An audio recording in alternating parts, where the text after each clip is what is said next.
Right now on News 12, Suffolk County officials are providing an update on the brush fires that broke out on our East End. County Executive Ed Romaine is speaking at Congressional Airport in West Hampton Beach. Let's listen in right now. And we know that a bunch of officials are there right now. We know reporters, the press are there, as they will provide us an update on those brush fires that broke out yesterday afternoon. We're learning that a large percentage, about 80 to 90% of those fires have been contained already. And of course, we're still working to get more details, but you can see that the press conference is now underway. Let's take a listen. Hello. Hi. How are you? It appears that they are still getting ready. You can see the microphones right there on the podium, and also the video that we got from viewers too of all that smoke up in the air. We got a lot of videos and pictures out on our East End of these brush fires that broke out yesterday. Again, we are expected to hear from Suffolk County Executive Ed Romaine. Looks like he will soon begin to speak. He is at the Congressional Airport, again in West Hampton Beach. We have our News 12 Long Island's Kevin Vesey there also, and he will be providing us updates throughout the afternoon as well. Yes. Mayor, supervisor. Yes. I just said hello to you two mayors. Mayor, Yeah. mayor. Yeah. Now supervisor. Good to see you. Hold on. Thanks for coming back. There's that goddamn button. All right, let's do it. Hello, hello, hello, hello. Where do you need us? Oh, I need you right here. Got it. Right here. Hello, you're fine. Pleasure. Hello.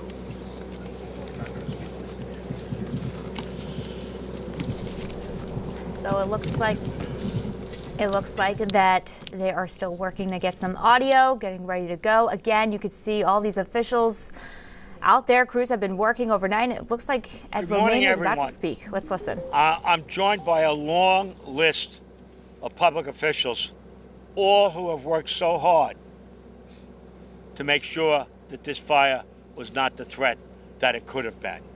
So let me just start, and then we'll talk a little bit about the fire. Of course, we start with our Congressman LaLota. Thank you so much.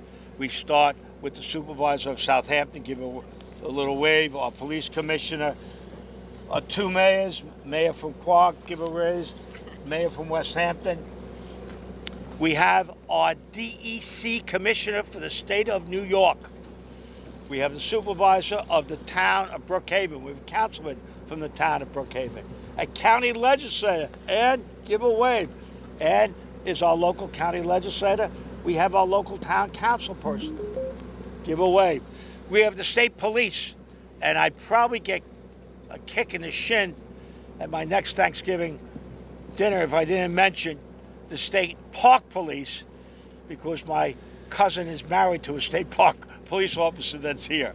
So thank you. Thanks.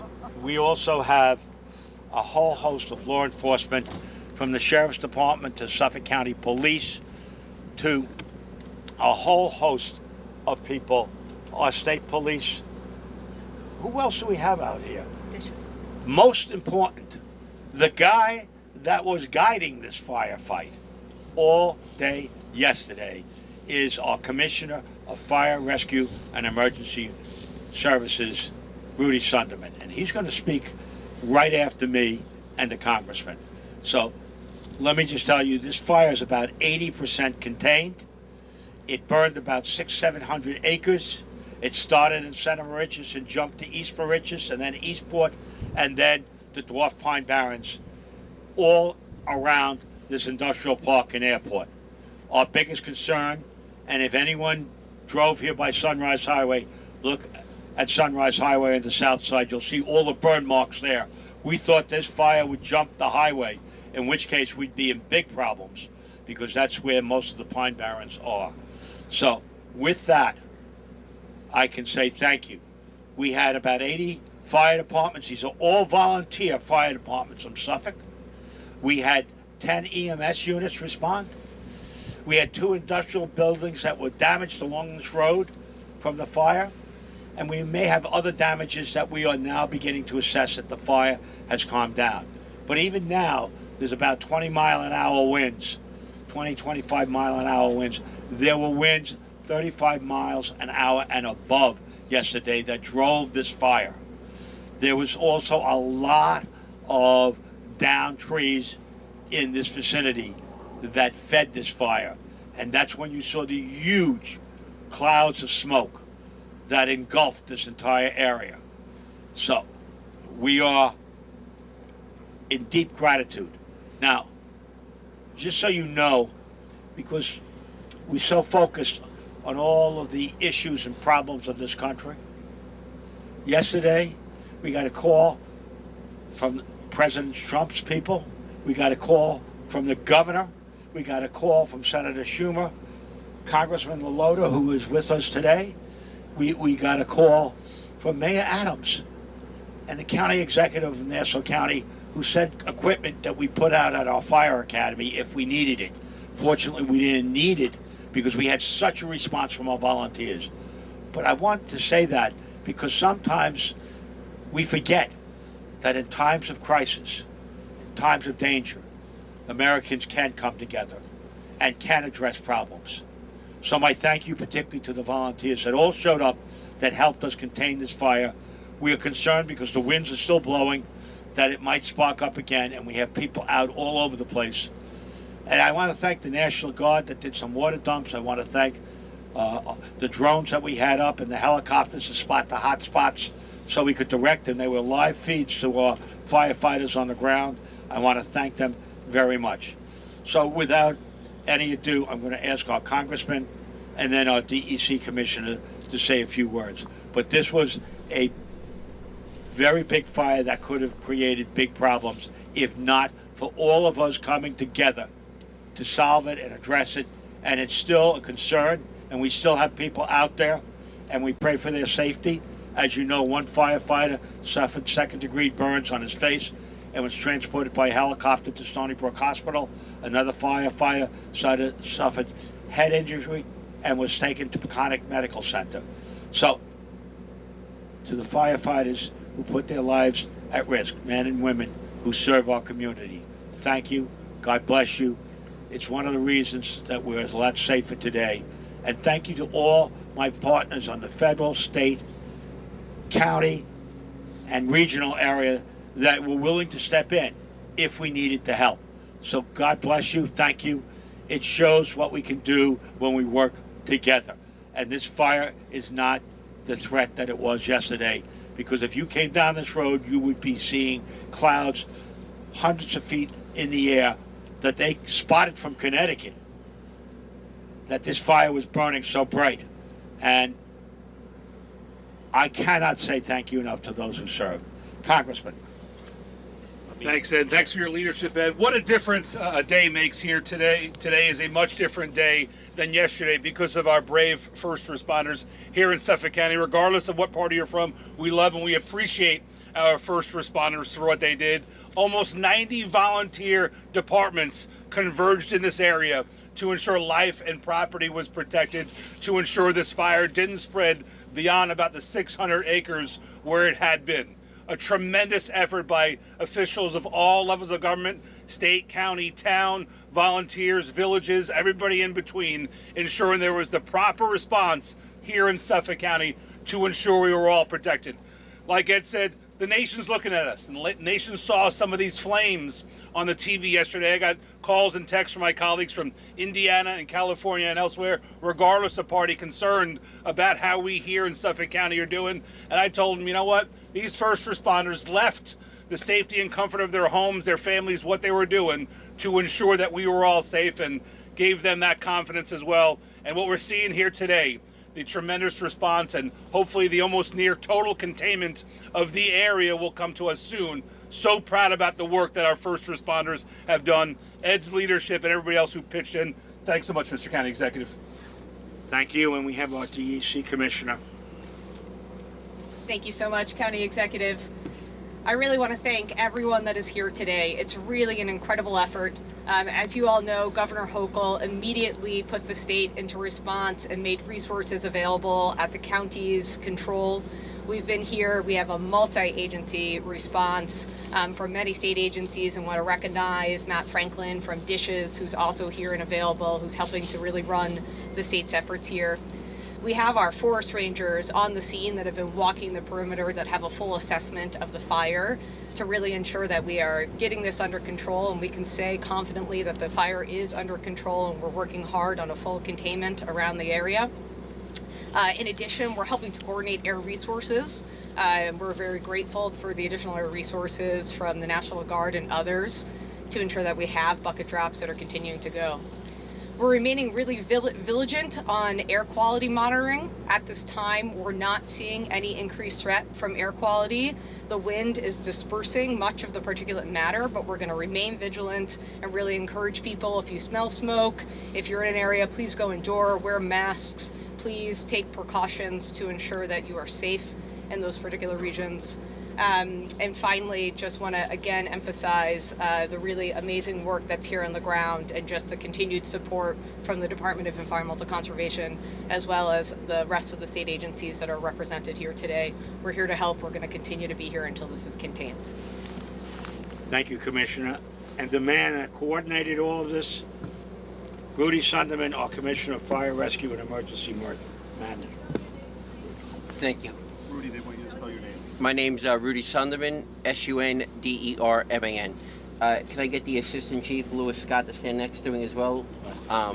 Lewis Scott also was is the incident commander of the alarm. So, Lewis, if you could stand next to me. So yesterday around 1 p.m. is when the fires initially started, and it started in the Santa Mauritius Fire District. Now there are 4 separate fires. It was Santa Mauritius, East Mauritius, Eastport, and then out here in West Hampton. This is known as the West Hampton Pines Fire, as we're calling it today, and it's approximately 400 acres. We're coming up with it as we speak today.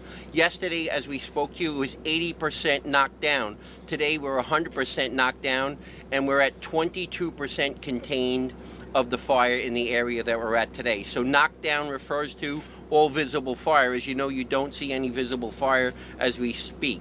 Containment refers to the creation of a fire break around the perimeter. As you heard, we have DEC here, we have the county here, we have Southampton Town DPW, and we're working on the fire containment lines around the outside of the fire. So we're currently doing that as we speak today, working together with multiple jurisdictions and agencies to work on that. And fire department and EMS is also on scene assisting, as you know.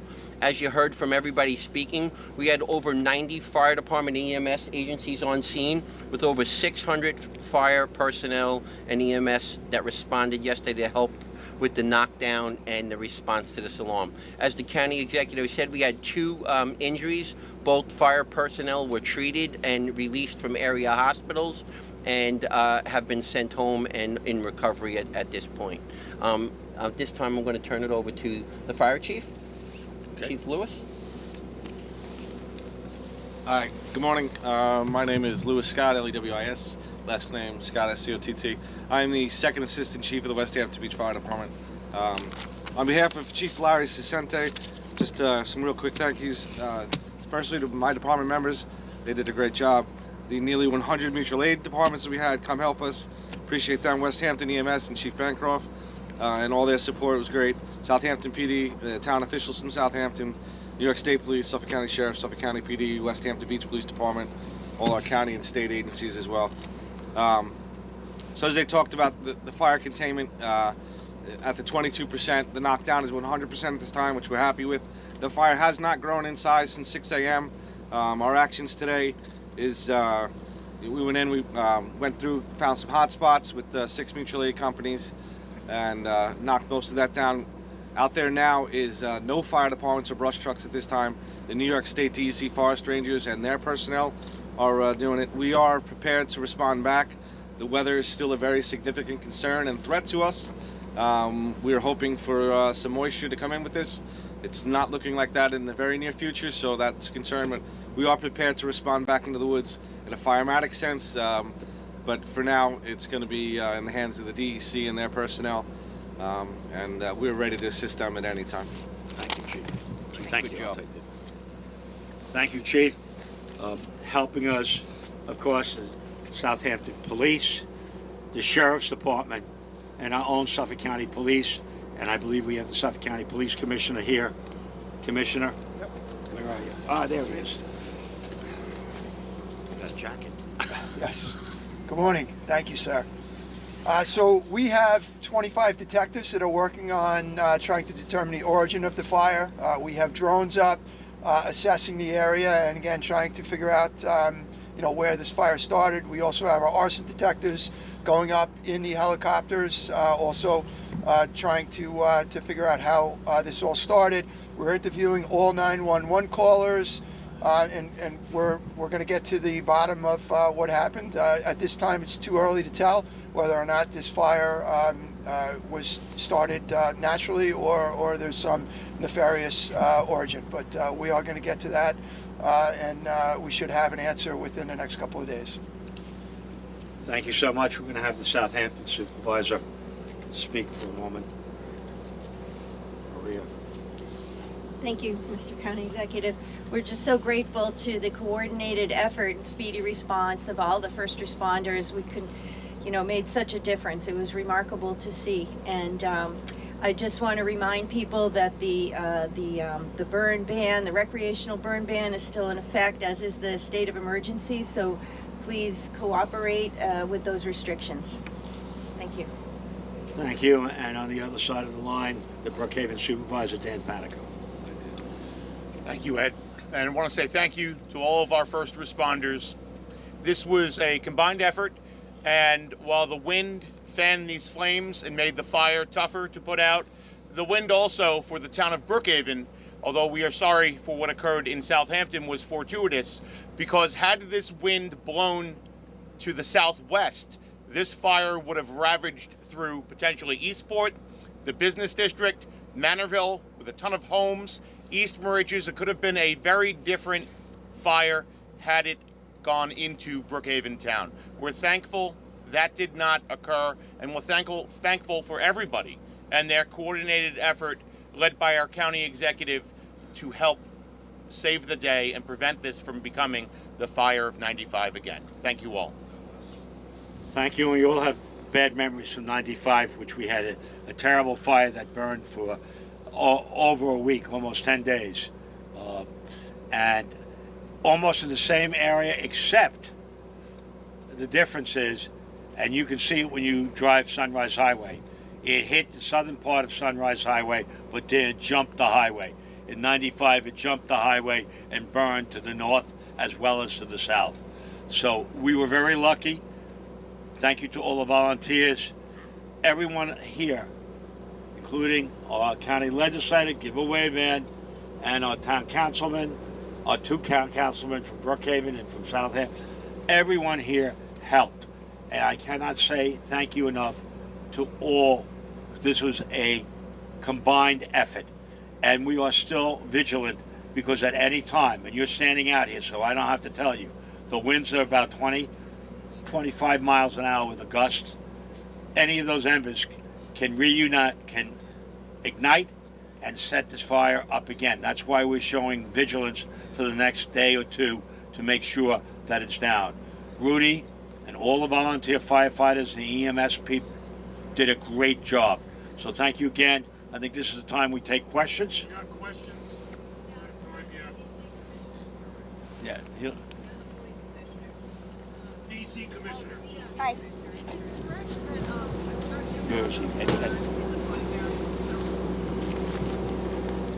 So the question was if a certain amount of burn in the Pine Barrens is helpful.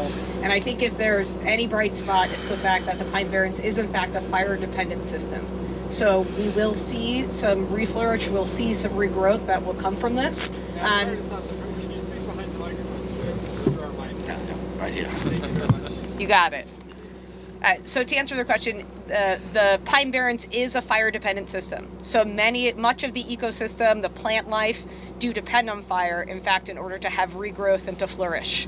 So we won't expect that we're going to see any major impacts to the ecosystem based off of this fire. We'll actually see a rebound in the ecosystem long term. Can you talk a little bit about the impact of the pine beetle and the damage that has caused out on the pine? So we are working very closely. The Department of Environmental Conservation is working very closely with our partners at the county and many different places to ensure that we are working on managing the southern pine beetle. We don't see that the southern pine beetle was a big impact specifically for this fire.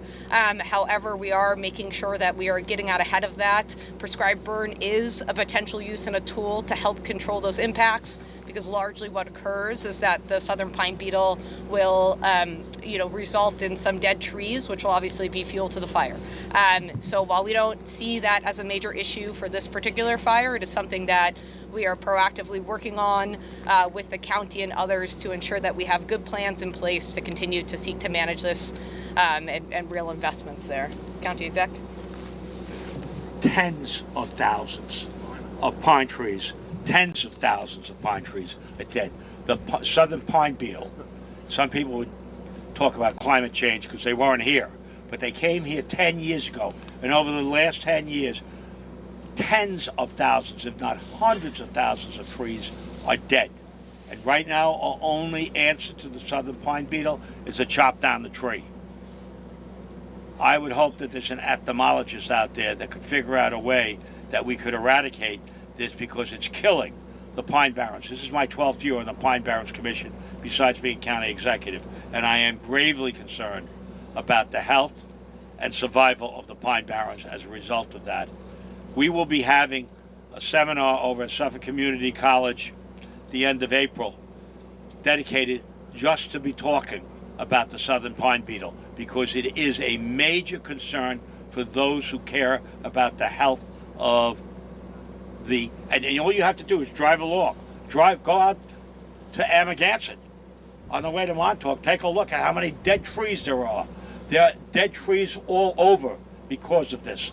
So while it may not have been a major contributing factor, nevertheless, should a fire start up, these trees are dead. They've been dead for a while. They're fodder for a fire. So we're concerned about fires. We're also concerned about the health of the Pine Barrens ecosystem. Thank you. Commissioner Catalina, can I just ask you a question about the investigation? I'm up here. Sure.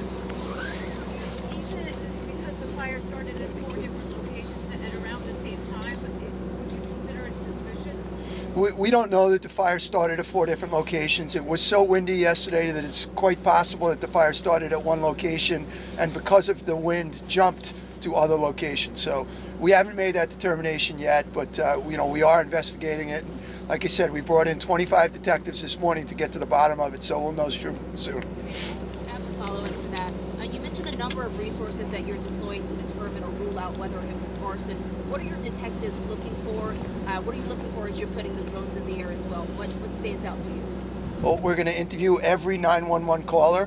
We're doing an extensive video canvas, so we're going to do everything we would do in a traditional investigation to try to determine whether or not a crime was committed. We're also super concerned about as the county executive said, the conditions out there, the continued wind. So, God forbid this was started by somebody. We want to make sure that it doesn't happen again. So that's why I have so many people on it. And I'm very confident that they're going to get to the bottom of it.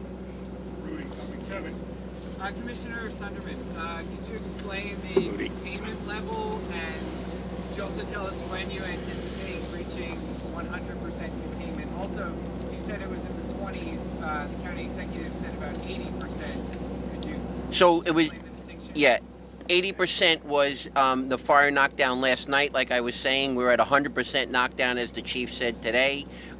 We're at 22% containment as we speak right now.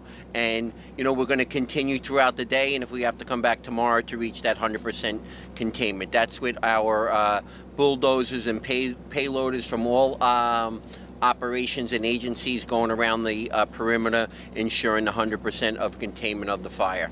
So we'll be working throughout today until dusk, and then back at it again tomorrow. Did they work through the night putting it down? No, we will not be working through the night. Last night there was, as per Chief Scott, we did have fire department operations on premise last night, and they were hitting all hot spots throughout the night as needed. Did the Red Cross? Were there any structure damage, and how long do you think it's going to I'm going to have Chief Scott talk about the structures because he was the incident commander. He could give that information. Sorry, Chief. I love you, but put you on the spot. No worries. The question again is any structures damaged in the second half? Damage, and how long will it take to restore the environment? The second half of your question, I'm going to throw over to the DEC. The first half was there was only 2 commercial buildings. For them, it was unfortunate. When I say only, I'm not trying to minimize the impact to them, but it was only 2 commercial buildings. One suffered significant damage. One was fairly destroyed. So beyond that, there was no residential homes that were damaged in any means. We didn't, thankfully, even have to evacuate the residential areas. Right behind us, across the street, is a community that was hard impacted in the '95 wildfire, but thankfully this time they were spared. So as the structures go, 2 commercial buildings, 1 fully destroyed, and 1 with significant damage. And the second half of your question, I'll pass over to the Commissioner. Thank you. First, I want to, as I answer this question, actually really acknowledge we've got Forest Ranger Brian Gallagher, who's really been leading our ranger operations here at the scene and doing a fantastic job. So he can jump in to correct me if I say anything wrong here, as always. But essentially, we should see really quick results that will happen. So as soon as that first rainfall happens, you'll start to see some green come back. Over the next couple years, you'll start to see trees starting to regrowth. So it's really, again, as a fire-dependent ecosystem, this actually is what helps the pine barrens actually regrow and get more healthy over time. So you should see some pretty immediate results over time, and then over the next couple years, you'll actually see the tree growth. My question is for either of the fire chiefs. You mentioned that 2 firefighters unfortunately suffered some injuries. Could you detail the types of risks that these men and women encounter as they're going to fight these fires? So firefighters encounter danger no matter what fire they have. I would never want to just say it's at brush fires. It could be a residential structure fire to a motor vehicle accident to a brush fire. So, firefighters and EMS workers' lives are on the line day in and day out, whether whatever we do in our career, because we're professional volunteer firefighters. Any day that we perform our jobs on the line for our residents, whether any county that we are, but our lives are on the line day in and day out because it's very an important job to serve and protect our community. We do it for pride. And love of community. Love of community, correct. Anybody else? Is there any kind of controlled burn done last year to help mitigate the spread of the fire? Brian, do you want to take this Brian? one? Yeah. Brian Gallagher, State Forest Ranger with the New York State DEC. The controlled burns that we do right now, over the past 4 or 5 years, we've been planning. What we typically do, we work in concert with our partners who are dealing with the southern pine beetle infestation. And the way that we deal with that is by thinning those forests. The less trees in the forest, the more resilient the remaining trees are to fight off the bug. Southern pine beetle is not an invasive pest from overseas. It came from southern United States. So we've done some work here in the county. We've done work around Rocky Point, protecting communities up there, and we've also done some work in Flanders, protecting communities there over the past 3 or 4 years. And that's in concert with the Pine Barrens Commission. In concert with the Pine Barrens Commission, absolutely. Not in West Hampton. We just had a burn plan approved in the fall.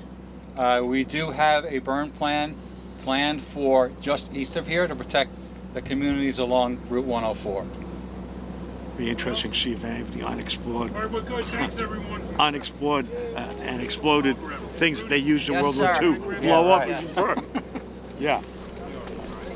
Okay, so you have just heard from local, county, state, and federal officials. According to Suffolk County Executive Ed Romaine, 80% of the fire has been contained, but there's still some concerns today as the Suffolk County Police Commissioner says that they now have drones up in the air, assessing all the damage, investigating where this fire started, and the DEC says that they will stay here on the ground and work until that fire is fully contained at 100%, as it's at 80 right now. So, of course, stay with us here as we continue to provide updates on this developing situation right out of Suffolk County.